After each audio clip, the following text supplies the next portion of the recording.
अगर आपका भी State Bank of India, ICICI, HDFC और पीएनबी, इन बैंकों में अगर आपका अकाउंट है तो आपको पता होगा इन बैंक में आपको अपना जो मिनिमम बैलेंस है वो रखना होता है। अगर आप मिनिमम बैलेंस नहीं रखेंगे तो बैंक आपसे चार्जेस काटता रहेगा।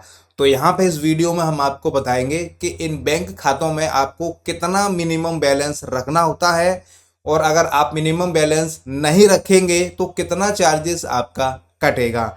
और इन बैंकों में कुछ अकाउंट्स इस टाइप के होते हैं जिसमें आपको कोई भी मिनिमम बैलेंस नहीं रखना होता है और कोई भी चार्जेस नहीं कटता है।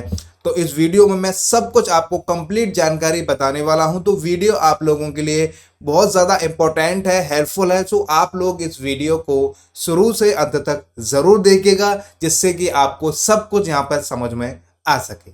जैसा कि मैंने आपको बताया, अगर आपका खाता state Bank of India, PNB, HDFC और आईसीआईसी, अगर आप इन खातों में मिनिमम बैलेंस नहीं रखते हैं तो बैंक अब आपसे चार्जेस वसूल करेगी। ठीक है, अब वो चार्जेस कितना होगा वो मैं यहाँ पे बताने वाला हूँ।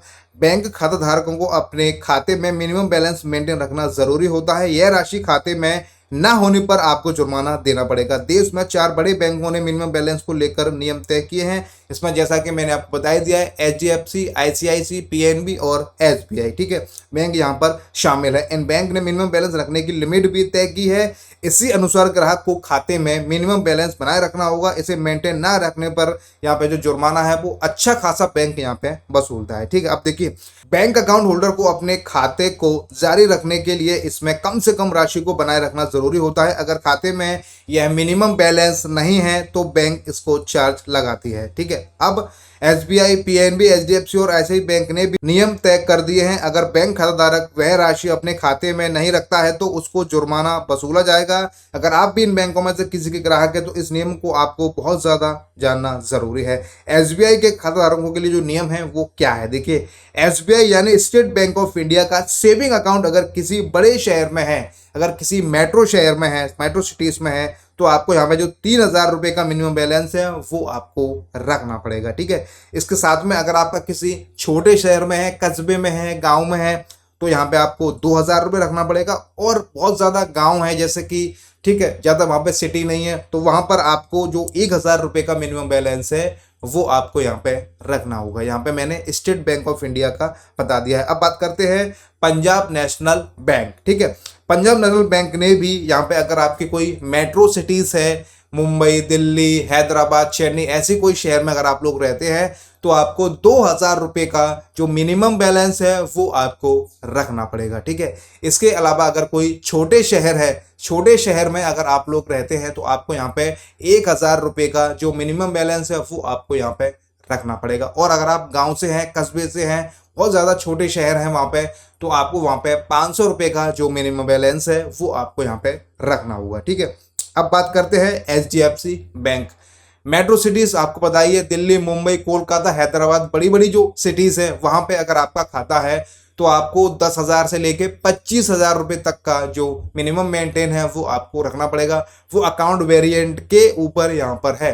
छोटे शहर में अगर आप लोग रहते हैं तो आपको 5,000 रुपये तक का जो मंथली एवरेज बैलेंस है वो आपको मेंटेन करना होगा। और अगर आप कस्बे में रहते हैं, गांव में रहते हैं, मिनी ब्रांच अगर आपके आते हैं तो आपको 2,500 रुपये पर महीने के हिसाब से आपको यहाँ पे मंथली एवरेज बैलेंस रखना होगा। ठीक है, आप नहीं रखेंगे तो चार्जेस लगेगा। अभी मैं आपको चार्जेस भी यहाँ पे बताऊंगा कि कौन से हिसाब से आपको चार्जेस देना पड़ेगा। वहीं देखिए, आईसीआईसी बैंक है, वहां पर भी आपको क्या करना है, अगर आप बड़ी सिटीज में रहते हैं, दिल्ली, मुंबई, चेन्नई, हैदराबाद, कोलकाता, इस सिटीज में अगर आप रहते हैं तो आपको 10,000 रुपये से लेके 25,000 रुपये तक है वो आपको महीने में मंथली एवरेज बैलेंस मेंटेन करना होगा। नहीं करेंगे तो चार्जेस लगेगा। और अगर आप छोटे शहरों में रहते हैं तो आपको 5,000 रुपये तक का जो मंथली एवरेज है वो आपको यहाँ पे मेंटेन करना होगा। और अगर आप बिल्कुल प्रॉपर गाँव में रहते हैं, छोटी ब्रांच है, कस्बे हैं, तो वहां पर आपको 2,500 रुपये का जो मंथली एवरेज बैलेंस है वो आपको यहाँ पे रखना होगा। यहाँ पे चाहे आप एचडीएफसी में हो, पीएनबी में हो, आईसीआईसी में हो, आपको मेंटेन अपना खाता करना होगा। मेंटेन नहीं करेंगे तो चार्जेस लगते रहेंगे, हर महीने के हिसाब से चार्जेस लगते रहेंगे। आप, ऐसा नहीं है कि आपने सोचा कि इस महीने में आपको चार्जेस रख लेता हूँ, अगले महीने नहीं रखूँ ना, आप जब तक चार्जेस रखेंगे जब तक आप सेफ रहेंगे, चार्जेस नहीं रखेंगे तो यहाँ पे जो पैसे हैं वो करते रहेंगे। अब देखिए, आप अपने खाते को मेंटेन नहीं करेंगे तो पेनल्टी यहाँ पे लगती रहेगी। यह पेनल्टी खाते में जमा पैसे पर ली जा सकती है। इस बैंक के ग्रामीण इलाकों की शाखाओं में खाताधारकों को कम से कम 1,000 रुपये यहाँ पे रखने होते हैं। मैंने आपको बता दिया है, अलग अलग यहाँ पे जो पेनल्टी है वो यहाँ पे आपको लगती रहती है। जीरो बैलेंस के साथ अगर बचत खाता नहीं खुला हुआ है तो अकाउंट को जीरो पे मेंटेन रखने के लिए मिनिमम बैलेंस रखना जरूरी है। सभी बैंकों ने अलग अलग मिनिमम बैलेंस राशि निर्धारित की हुई है और यह राशि खाते में ना होने पर पेनल्टी भी अलग अलग यहाँ पे लग सकती है। पेनल्टी चार्जेस यहाँ पे मैं आपको बता दूं, यहाँ पे ग्राहकों से मिनिमम 100 रुपये से लेके 600 रुपये 700 रुपये तक का जो चार्जेस है वो आपसे लिया जाएगा। ये जो चार्जेस है मंथली एवरेज बैलेंस का वो 10,000 रुपये तक का जो मंथली एवरेज बैलेंस है वहाँ के लिए रखा गया है। और अगर आपका 25,000 रुपये तक का मंथली एवरेज बैलेंस है तो आपको 1,500 से लेके 1,600 रुपये तक का जो चार्जेस है वो आपको देना पड़ेगा। और अगर आपका 2,500 रुपये तक का मंथली एवरेज बैलेंस है तो आपको 150 रुपये का चार्जेस देना होगा। और अगर 5,000 रुपये तक का आपका मंथली एवरेज बैलेंस है तो 300 रुपये का चार्जेस देना होगा। और अगर 10,000 रुपये तक का आपका मंथली एवरेज बैलेंस है तो 600 रुपये का आपको जो चार्जेस है वो देना पड़ेगा। तो इसी प्रकार से आपसे जो चार्जेस है वो यहाँ पे जो बैंक है वो वसूलता है। यह बैंक नहीं लेता चार्ज। देखिए, बचत खाते में मिनिमम बैलेंस राशि है तो भारतीय स्टेट बैंक यानी कि स्टेट बैंक ऑफ इंडिया द्वारा जुर्माना नहीं लिया जाएगा।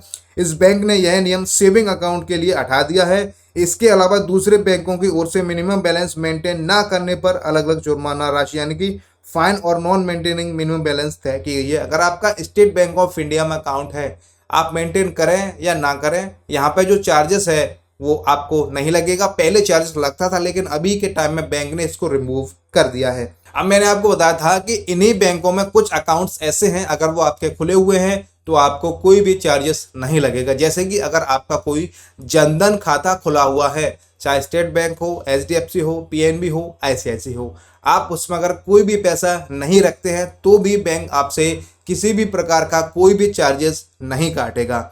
उसके अलावा अगर जीरो बैलेंस भी अगर आपके खाते हैं, देखिए यहाँ पर दो तरीके के अकाउंट होते हैं जीरो बैलेंस, एक प्रधानमंत्री जनधन योजना, एक नॉर्मल जीरो अकाउंट। तो दोनों अलग अलग होते हैं, फर्क यही है दोनों जीरो बैलेंस ही होते हैं। अगर आपके दोनों जीरो बैलेंस के खाते हैं, अगर आप पैसा नहीं भी रखते हैं तो कोई दिक्कत नहीं है, आपको कोई भी मिनिमम बैलेंस है वो आपको यहाँ पे नहीं देना है। लेकिन एक बात का आपको ध्यान रखना है, जीरो बैलेंस होने का मतलब ये नहीं है कि आपका जो खाता है वो यहाँ पे बंद नहीं होगा। कई लोगों को ये लगता है कि हमारा तो जीरो बैलेंस का खाता है, हम कोई पैसे नहीं रखते हैं, हमारा खाता बंद नहीं होगा। अगर आप काफ़ी टाइम से लेन देन नहीं करते, आप कोई पैसा नहीं डालते हैं तो आपका जो खाता है वो बंद हो सकता है, फ्रीज हो सकता है। आपको फिर उसमें KYC करानी पड़ेगी। KYC कराने के बाद ही आपका जो खाता है वो चालू होगा। चाहे आपका जनधन अकाउंट हो, चाहे आपका जीरो बैलेंस अकाउंट हो, लेन देन आपको करते रहना है। मैं ये नहीं कह रहा हूँ कि आपको खाता मेंटेन करना है, चाहे आप 10 रुपये से कीजिए, 50 से कीजिए, चाहे 5,000 से कीजिए, लेन देन चलता रहना चाहिए। लेन देन नहीं होगा तो आपका जो खाता है वो यहाँ पे बंद होगा। बाकी देखिए, मैंने इस वीडियो में आपको बता दिया है कि अगर आपका Punjab national bank, HDFC, ICICI और SBI, आपको कितना जो पैसा है वो मेंटेन करना होगा, मेंटेन नहीं करेंगे तो कितना चार्जेस आपको देना होगा, हमने आपको आज इस वीडियो में सब कुछ बता दिया है। वीडियो देखने के बाद अगर आपको कुछ समझ में नहीं आया हो, आपका कोई डाउट हो, आपको कुछ पूछना है, आपकी कैसी भी कोई भी समस्या हो तो आप हमें कमेंट कर सकते हैं। आपका जब भी हमारे पास कमेंट आता है तो हम पूरी कोशिश करते हैं कि आपका जो कमेंट है उसका आपको जवाब दे सकें। आप हमारी इस वीडियो को किस राज्य से, किस शहर से, किस गांव से, कौन सी लोकेशन से, कहां से देख रहे हैं, आप हमें कमेंट करके ज़रूर बताइएगा। वीडियो देखने के लिए आप सभी का बहुत बहुत धन्यवाद।